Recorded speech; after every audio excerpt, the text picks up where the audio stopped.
Ladies and gentlemen, as chairman of the Livery Committee, together with Sheriff Nigel Pullman, the Deputy Chairman, I would like to start by thanking you, my Lord Mayor, for inviting us all here today. I am delighted that so many of our 108 livery companies are represented, and that in itself reflects the importance with which we regard this meeting and our appreciation to you for it coming so early in your mayoralty. Your first full day in office was Saturday, and what a spectacular Lord Mayor's show you gave us. A strong international flavour combined with music of all sorts, the traditional representation from the armed forces, and from many diverse community groups. I estimate there were around 50 livery companies directly involved on a float or in a carriage, all combined to present a really spectacular and vibrant procession. This meeting today is for the Lord Mayor to talk about some of his aspirations at the start of his year, and for him to introduce his charity. Following his address, the Lord Mayor has agreed to deal with any questions. So may I now invite you, Lord Mayor, to address us.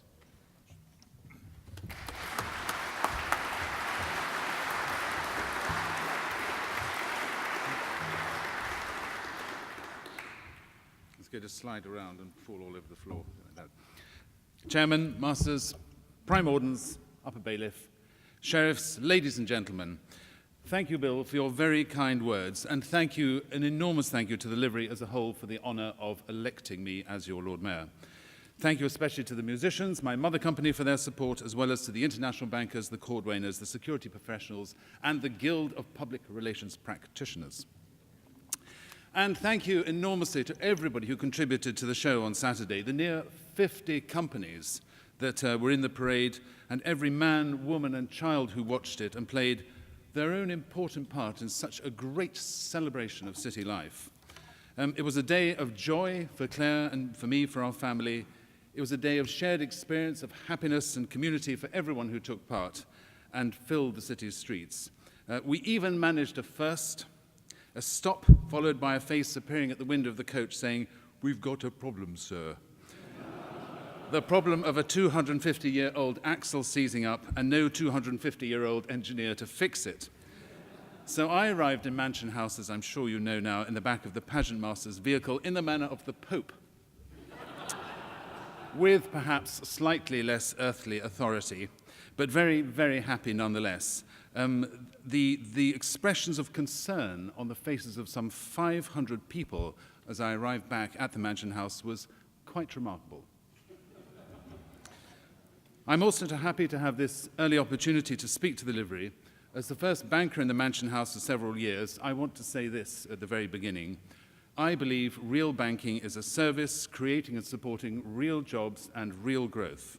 It is a service for the good of business, to the economy and to society, just as the wider business and civic cities serve society.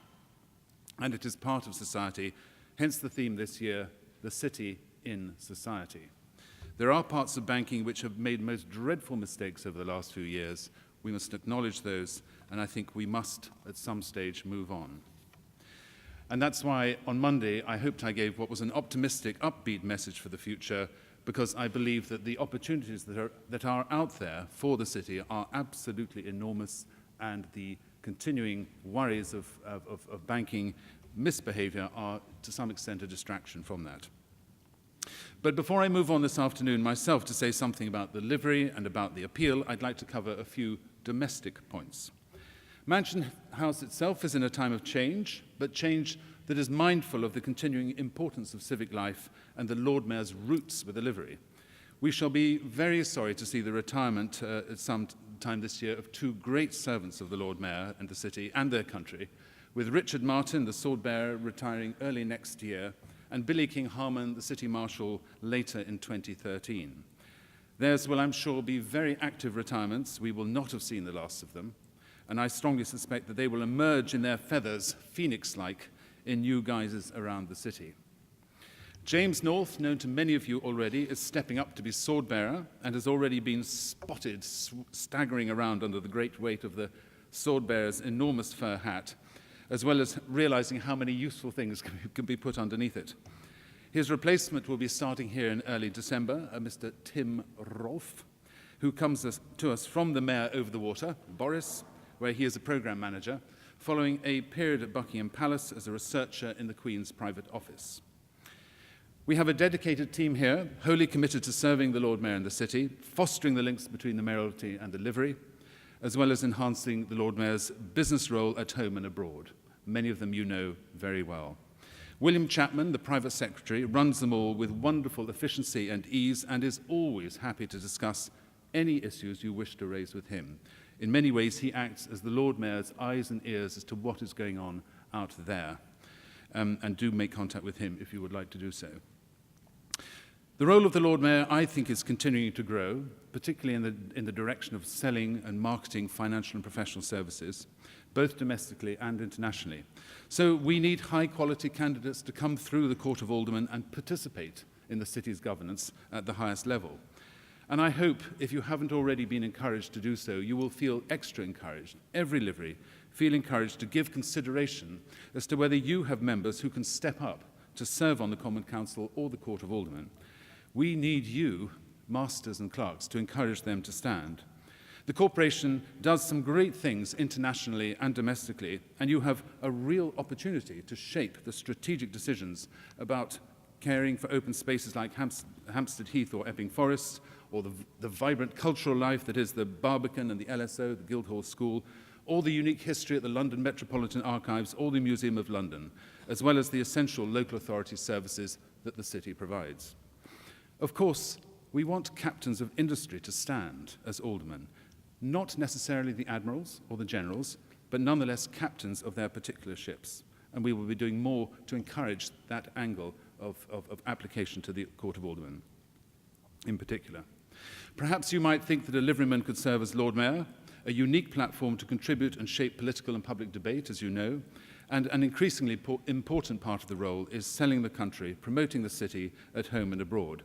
There is, I know, a debate to be had about the relationship between membership of the Court of Aldermen and the magistracy, but we are working actively on that to find the best way forward. It is not an easy subject, as we have found in recent years, with the application for the magistracy disabling a number of good candidates to come forward.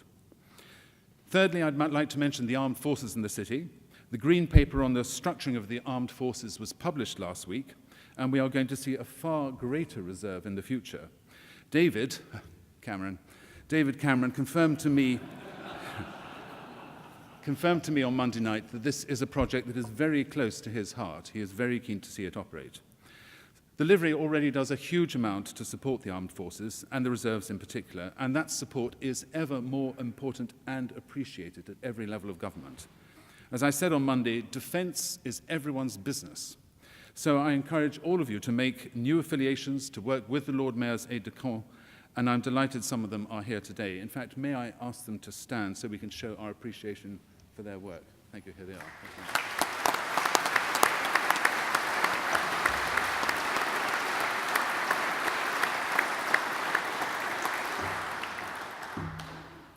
And I hope that companies will continue to support the Mansion House Scholarship Scheme, which has been running very successfully now for the last 14 years. This, in case you aren't completely aware of it, not at the current moment givers to it, it allows successive Lord Mayors to give scholarships to young men and women from some of the countries we visit each year to come to the UK to take master's degrees in financial services topics at British universities, or to undertake business attachments or training courses here in the city. Being able to award these scholarships will help me very much in those countries I visit in promoting the City of London and its financial services sector around the world. We have just over 110 scholars now from 48 countries who have studied here in the UK, and they really are some of the best ambassadors that the city could wish for when they eventually return home. I've been closely involved with this excellent scheme as a trustee, I should mention, for the last 5 years, and I'm delighted to have the chance to support it as Lord Mayor with a target of appointing up to 10 new scholars. The clerks have full details on the scheme, and we will be sending out the annual report in the new year. I started by saying something about the show on Saturday and how it showed the full range of the city in society, and how the city makes a huge contribution to the common good and our common happiness. The show represents the very best of the city. It's an ancient, enduring institution, but with a continuing and contemporary appeal. It has changed over the years and the centuries, but what it represents is still very much the same. That is also true of the livery companies, whether that's the trading companies themselves through the important work in supporting apprenticeships and the trades that they represent, or it's the tangible, long-standing stewardship of the gifts of the city's benefactors. That takes a lot of work, and it illustrates a paradox, that to stay true to the past, we have to change continually. That continuity demands change. Tancredi put this well in Giuseppe di Lampedusa's The Leopard: if we want things to stay as they are, things will have to change. Nowhere is that more true of the city, and I suspect it's true for the livery as well. It's in fact what the city and the livery companies have always done, especially in the way that we have learnt very early on the value of saved capital. Our ancestors gave money to the institutions that they were associated with, to their guilds, their churches, and they provided the capital that forms so much of the basis of the great work today. It's much nicer having money than not having it. Success in the old days meant philanthropy and charity, and the index of success for many was how much of it you gave away. Consider the mercer Dick Whittington. He made it all, and he gave it all away. We in the city today continue to benefit from and be stewards of his philanthropy. I was very pleased when Claire had the idea on a long train journey up to Scotland to retell his story, as we discovered there was almost none whatsoever out there in the bookshops. And it ends not with his marriage to Alice Fitzwarren, but with his philanthropy. It also starts with a maxim from Anne Frank's diary: nobody ever became poor by giving. You will not be surprised to hear you are able to purchase or order this delightful volume as your favorite Christmas present this year. I would strongly recommend it, but then I would do, wouldn't it? And part of the proceeds, I should add, are going towards the Lord Mayor's appeal, so you can feel good about it too. The city has, of course, a great living legacy from our philanthropists, especially those connected to the livery. So tonight at the Carpenters, we will celebrate a century of stewardship of its convalescent home at Rustington, endowed and entrusted to the company by a past master, Sir Henry Harben, so that the Carpenters are able to offer comprehensive and high-quality nursing and care at heavily subsidized rates. This is a great example of city philanthropy and city stewardship, and we are uniquely placed in the livery to take the long view, to benefit society now, but also to make sure those benefits are felt long into the future.